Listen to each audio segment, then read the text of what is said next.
अस्सलामु अलैकुम रहमतुल्लाह। उम्मीद करता हूँ तमाम आइमा कराम बखैर व आफियत के साथ होंगे। सबसे पहले मैं उनको दिल की अतः गहराइयों से खुशामदीद कहता हूँ कि जो आइमा कराम दीन मुबीन की खिदमत कर रहे हैं अपनी दिलो जान के साथ। सबसे पहली बात यह है कि उनको अल्लाह रब्बुल इज़्ज़त की ज़ात जो है अजर व सवाब उनका अता फरमा रही है, जो उनको मुस्तकिल मिलता रहेगा।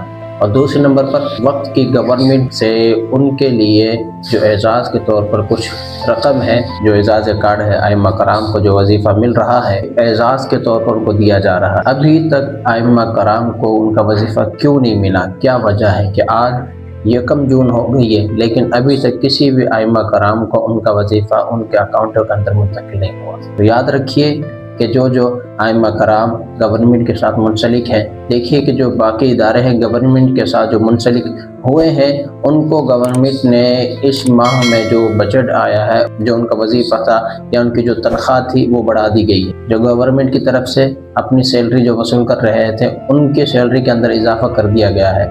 तो आइमा कराम भी इसी लिस्ट में शामिल होते हैं। तो आइमा कराम के लिए भी ये बड़ी अहम खबर है कि उनके वजीफ़ा के अंदर भी इजाफा कर दिया गया होगा इंशाअल्लाह, क्योंकि आइमा कराम भी इसी गवर्नमेंट की लिस्ट में आते हैं कि जिनके अंदर बकाया जो उनके इदारों के अंदर काम कर रहे हैं, जो उनके साथ मुंसलिक है, कि जिनको हुकूमत उनकी तनख्वाह पे कर रही है या उनका वजीफ़ा दे रही है, तो आइमा कराम भी उसी लिस्ट में शामिल होते हैं। आइमा कराम को अभी तक उनका वजीफ़ा क्यों नहीं मिला?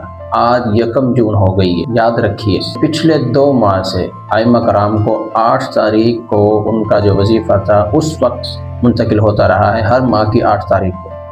तो इंशाअल्लाह इस दफ़ा भी उम्मीद है कि 8 तारीख को 8 जून को 2026 आपका जो वजीफ़ा है आप तक पहुंच जाएगा इंशाअल्लाह। जैसे कोई नई अपडेट मिलेगी आपको 8 तारीख से पहले में वजीफ़ा मिलने वाला है तो हम आपको ज़रूर इत्तला दे देंगे। इंशाअल्लाह हम आपके साथ हैं।